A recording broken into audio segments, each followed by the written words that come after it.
All right, so for this week's real estate tip, I want to share a little lesson that I just learned from our good friend July Ono and her husband, Steve King. And these are very, very successful real estate investors. If you're part of Canadian Real Estate Profits, you read July Ono's articles every month, and she's been writing for us since day one, way back in 2006 when it was the Fast Track Inner Circle. Anyhow, an interesting idea that I got from Steve, actually, when we recently had a meeting, is they have a lot of rental properties up in Fort St. John, British Columbia, where my brother and I also have a sixplex up there. And we're looking for ways to increase the revenues in our sixplex. And an idea that Steve shared with us was having some of our units as furnished units. Now, I've heard of that before, but I didn't really realize the impact it could have.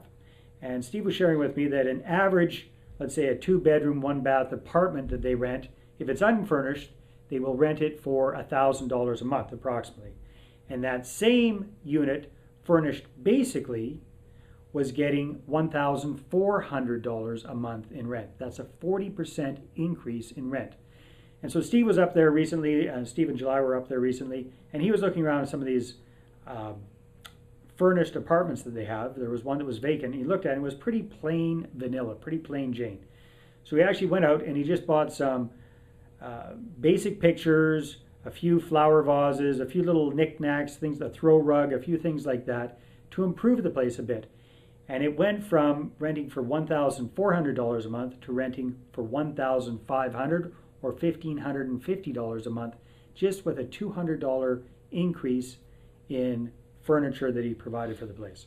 So that's a very, very good thing to think about, to consider with your own rental properties. If you have several rentals, is there a way that you can turn one of them or one or more of them into furnished suites, and can you get a significantly higher cash flow from doing that? And remember, especially when you're getting into apartment buildings and that sort of thing, commercial buildings, the value of the building is based upon cash flow, net cash flow.